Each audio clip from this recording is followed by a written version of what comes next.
চাঁদের মাটিও মনে হয় এর থেকে সমান থাকে। ও বাবা, সামনে পুরো ধুলোর সমুদ্র। তো কি অবস্থা দেখো রাস্তার। এখান থেকে বাঁদিকে পোখরা চলে যাচ্ছে 90 কিলোমিটার, আর এই স্ট্রেট এদিকে চলে যাচ্ছে কাঠমান্ডু 110 কিলোমিটার।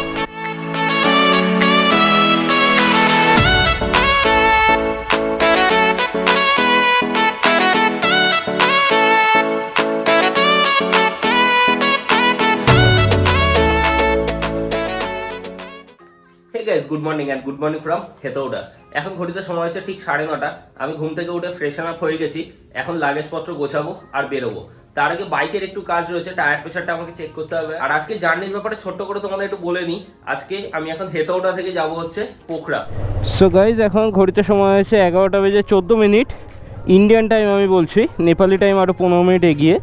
আর কিলোমিটার হয়েছে 26,118। এখন আমি বেরোচ্ছি হোটেল থেকে। সামনেই হচ্ছে এশিয়ান হাইওয়ে 2। এই রাস্তা ধরে আমাকে এখন নিতে হবে রাইট টার্ন। একবার তোমাদের হোটেলটা দেখিয়ে দিই। এটাই হচ্ছে এশিয়ান হাইওয়ে 2। এই রাস্তা দিয়ে আমাকে এখন স্ট্রেট এগোতে হবে হচ্ছে পোখরার দিকে। আর এই যে হোটেল শিবা লজ, এটাই হচ্ছে পুরো হোটেলটা। ঠিক আছে, তো চলো এখন এগোই। সামনে একটা চক পড়বে, মানে এখানে চক বলে, আমাদের ভাষায় যেটাকে আমরা মোড় বলি। ওখান থেকে নিতে হবে আমাকে লেফট টার্ন। হেতৌডা মার্কেটটা কিন্তু বিশাল বড়, দেখতে পাচ্ছ চারিপাশে শুধু দোকান আর বেশ কনজাস্টেড।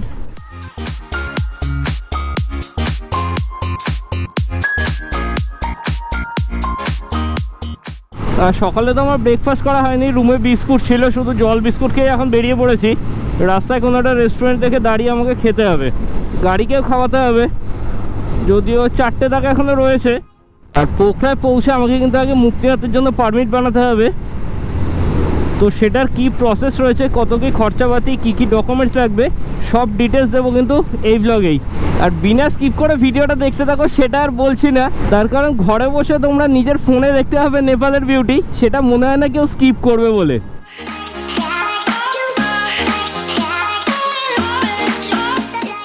গাইজ, আমার পাশে এখন দেখতে পাচ্ছ একটা নদী চলে এসছে। এই নদীটার নাম হচ্ছে ইস্ট রেপ্টি রিভার। ক্রস করছে এখন মানাহারি পুল, আর নিচ দিয়ে বয়ে যাচ্ছে সেই রেপ্টি রিভার। দারুণ লাগছে। আমি এখন এসে দাঁড়িয়েছি সোনাচুরি বলে একটা জায়গায়। এখানে দেখতে পাচ্ছ প্রচুর রোড সাইড এরকম ক্যাফে টাইপ রয়েছে। তো আমার তো ব্রেকফাস্ট করা হয়নি, সেই কারণে এখানে দাঁড়িয়ে একটু ব্রেকফাস্ট করে নিই। অর্ডার করে দিয়েছি পাহাড়ের ফেমাস ব্রেকফাস্ট ওয়াই। চলে এসছে আমার গরম গরম ওয়াই। এখানে দাঁড়িয়ে রয়েছে বাইক, আর তার সাথে এত সুন্দর একটা ফরেস্ট। তো চলো এখন ফাটাফাট আগে ব্রেকফাস্টটা কমপ্লিট করে নিই, তারপরে বাইকে বসে আবার কথা হচ্ছে তোমাদের সাথে একবার গোপ্রো সেটআপে। সো গাইস, ব্রেকফাস্ট কমপ্লিট করে আমি আবার বসে বললাম বাইকে। আর ব্রেকফাস্ট করতে আমার খরচা বললো হচ্ছে 40 টাকা। নেপালের যেটা দেখলাম রুম রেন্ট মোটামুটি সস্তার মধ্যে। আর খাওয়া দাওয়া করার সময় যদি এরকম এই রোড সাইড ক্যাফেগুলো থেকে খাওয়া দাওয়া করা হয়, ওয়াই বা মোমো, এগুলোর দাম ঠিকঠাক আছে। এখান থেকে লামাহাই হচ্ছে 278, পোখরা 162, কাঠমান্ডু 177, আর নারায়ণঘাট হচ্ছে অনলি 36 কিলোমিটার। এখন আমি রয়েছি চিতওয়ান বলে একটা জায়গায়। এখানেও কিন্তু দেখতে পাচ্ছি প্রচুর হোটেলস রয়েছে আর মার্কেটও রয়েছে। গাইজ, আমি এখন এন্টার করে গেছি ট্রিকোরি ফরেস্টে। এখানে একজন লোকালের থেকে শুনলাম এই ফরেস্টটার নাম নাকি ট্রিকোরি, শিওর জানি না।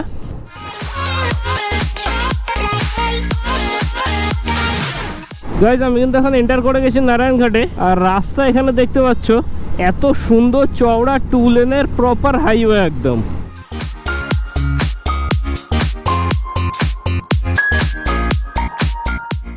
এশিয়ান হাইওয়ে 2 ছেড়ে দিলাম, ছেড়ে দিয়ে এখন রাইট টার্ন নিয়ে আমি এখন এসে গেছি নারায়ণঘাট মুগলিং রোডে। এই রাস্তা দিয়ে মোটামুটি 30 কিলোমিটার কন্টিনিউ করার পরে আমাকে আবার নিতে হবে লেফট টার্ন। আর লেফট টার্ন নিলে আমি কিন্তু কানেক্ট হয়ে যাব পৃথ্বী হাইওয়েতে। তো গাইজ, এখানে একটা ওয়াই জাংশন আছে দেখতে পাচ্ছ।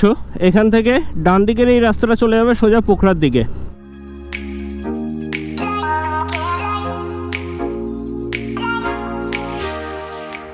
আর দেখো গাইজ, আমার বাঁদিকে এখন চলে এসছে সেতিকান্ডাকি রিভার। এই নদীটা কিন্তু আমার সাথে সাথে পুরো রাস্তা চলতে থাকবে। কিছুটা আগে গিয়ে যদি এটা অন্য আরেকটা রিভারের সাথে মিক্স হবে, সেটার নাম হচ্ছে ত্রিশুলি রিভার। সেই ত্রিশুলি রিভার একদম সোজা আমার সাথে চলতে থাকবে মুগলিং পর্যন্ত। এত সুন্দর হাইওয়ে, সামনে এত সুন্দর পাহাড়, আর বাঁদিকে এত সুন্দর নদী, আর কি চাই।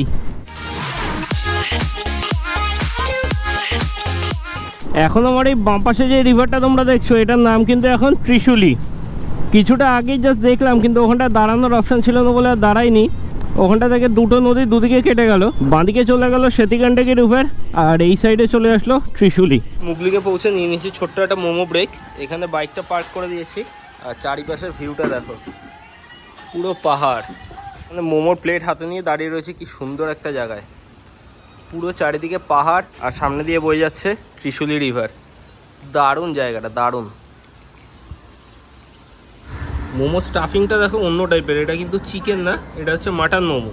একটা কামড় দিয়ে দেখি কেমন খেতে।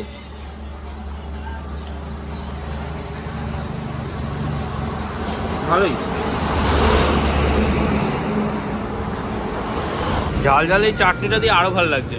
চলো এখন আগে খাওয়াটা কমপ্লিট করে নিই, কারণ পোখরা এখনো অনেকটা দূর বাকি রয়েছে। ওই কারণে খাওয়া কমপ্লিট করে বেরিয়ে বাইকে বসে একবার আবার কথা বলছি তোমাদের সাথে মোটো ব্লগিং সেটআপে।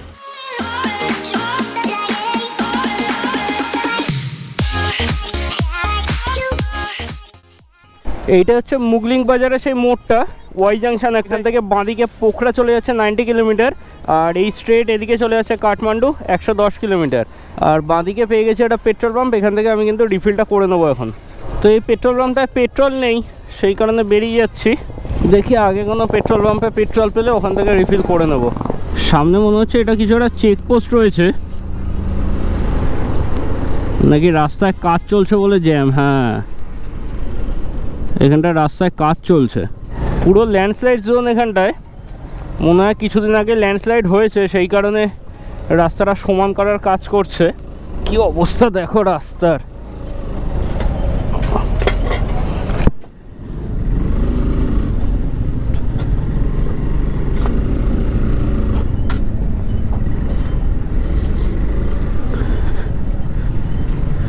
তো সবে শুরু হলো আর কি এরকম রাস্তা।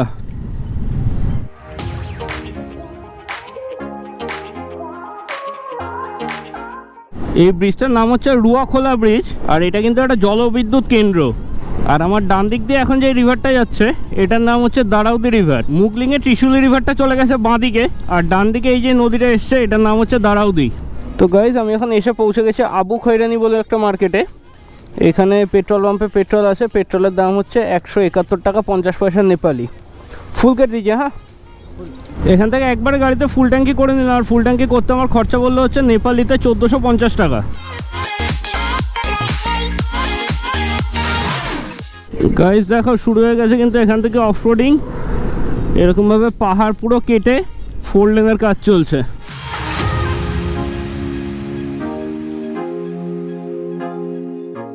কিন্তু রাস্তায় যেই পরিমাণে কাজ হচ্ছে, তোমরা কেউ মানে 1-1.5 বছর বা 2 বছর বাদে যদি এখানে আসো না, পুরো হাইওয়ে পেয়ে যাবে। কতটা চওড়া করে একটা লেন বানাচ্ছে দেখো। ও বাবা, সামনে পুরো ধুলোর সমুদ্র। তো হ্যাঁ, দাও দাও ফ্রির পাউডার নেপালের, দিয়ে যাও, মাখতে থাকি, সবে তো শুরু। এখান থেকে পেয়ে গেছি আবার টারম্যাক রোড। বাঁদিকের রাস্তার এখনও কাজ চলছে, আর এই সাইডটায় ফুল টারম্যাক। এবার দেখার ব্যাপার হচ্ছে কতটা দূর পর্যন্ত এরকম রাস্তা রয়েছে। ওই দেখো হয়ে গেল 1 কিলোমিটারও না।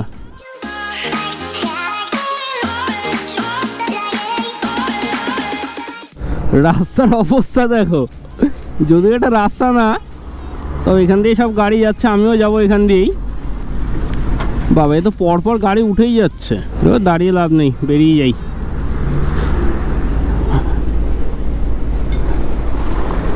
বাবা, চাকা কিভাবে স্কিড করছে এখানটায়। চাঁদের মাটিও মনে হয় এর থেকে সমান থাকে।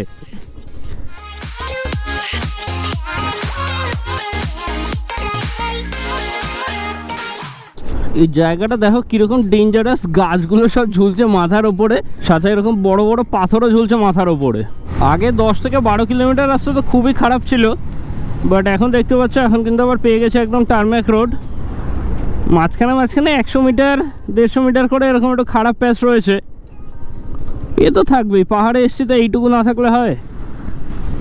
রাস্তা যা দেখলাম 10-12-15 কিলোমিটার করে এরকম পুরো খারাপ রাস্তা, তারপরে আবার হয়তো 2 কিলোমিটার ভালো রাস্তা।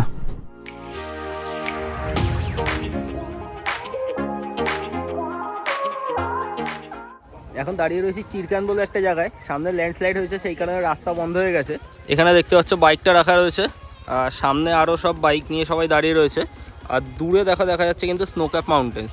একটু জুম করে তোমাদের দেখাই, দেখো ওই জায়গাটা দিয়ে দেখা যাচ্ছে কিন্তু স্নোক্যাপ মাউন্টেন্স। অনেকটা মেঘে ঢেকে রয়েছে, আর ঠিক পেছন দিকের অবস্থাটা দেখো, পুরো গাড়ির লাইন লেগে গেছে।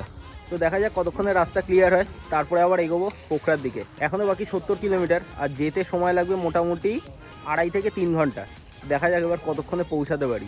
আধ ঘন্টা মতো দাঁড়ানোর পরে এখন আবার যাওয়ার পারমিশন দিল। এবার সামনে গিয়ে দেখি কীরকম রাস্তা পাই। দুদিকের গাড়ি একসাথে ছেড়ে দিয়েছে, আর অবস্থা দেখো। এখানে মনে হচ্ছে ল্যান্ডস্লাইড হয়েছিল, রাস্তাটা এখন পুরো ক্লিয়ার করে দিয়েছে, এই যে সাইডে সব জমিয়ে রেখেছে। সামনে আকাশের রংটা দেখো কি সুন্দর লাগছে, পুরো অরেঞ্জ হয়ে রয়েছে। ক্রস করছে এখন আমি ডামাউলি মার্কেট, আর ঘড়িতে সময় হয়ে গেছে 5:12 ইন্ডিয়ান টাইম অনুযায়ী। এই ব্রিজটার নাম হচ্ছে মাডি ব্রিজ, আর নিচ দিয়ে যে নদীটা বয়ে যাচ্ছে সেটা হচ্ছে মাডি রিভার। নদীটা কিন্তু বেশ চওড়া, যদিও চড়া পড়ে গেছে পুরো। দারুণ দারুণ। এখন ঘড়িতে সময় হচ্ছে 5:31 ইন্ডিয়ান টাইম অনুযায়ী। অন্ধকার তো হয়েই গেছে, আর তার মধ্যে রাস্তার এই অবস্থা। এখনও বাকি অলমোস্ট 40 কিলোমিটার। রাস্তাই নেই এখানে, পুরো কাদা, এখানে চাকা বিভৎস স্লিপ করছে। বাট এখানের একটা জিনিস বুঝতে পারছি না, রাস্তা তো খারাপ পুরোই, রাস্তায় একটা কোথাও রিফ্লেক্টর নেই। এই বাঁদিকটা দেখো এরকম ডিপ গর্ত করা পুরো, শুধু এরকমভাবে এই কোণগুলো বসানো রয়েছে, একটা কোণেও একটাও রিফ্লেক্টর লাগানো নেই। রাতের অন্ধকারে এরকম খারাপ পাহাড়ি রাস্তায় যদি রিফ্লেক্টর না থাকে বহুত অসুবিধা হয়। এখন সময় হয়েছে 6:24 ইন্ডিয়ান টাইম অনুযায়ী, আর এখানে এই চায়ের দোকানটায় দাঁড়িয়েছিলাম, একটুখানি একটা ছোট্ট চায় ব্রেক নিলাম, আর এখন আবার এগোচ্ছি পোখরার দিকে। এখান থেকে পোখরার ডিস্টেন্স এখনও 30 কিলোমিটার। পোখরার বাকি ওই 18 কিলোমিটার মতো।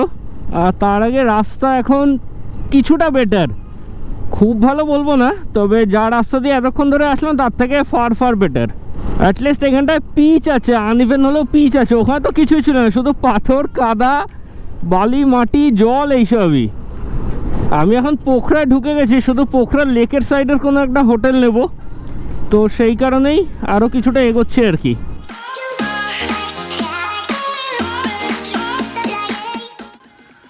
সো হ্যালো গাইজ, আমি কিন্তু এখন এসে পৌঁছে গেছি পোখরায়, আর নিয়ে নিয়েছি একদম লেক সাইড ভিউওয়ালা একটা রুম। হোটেলের নাম, ফোন নাম্বার, ডিটেলস আমি সব ডেসক্রিপশন বক্সে দিয়ে দেবো, তোমরা চাইলে এখানে এসে থাকতে পারো।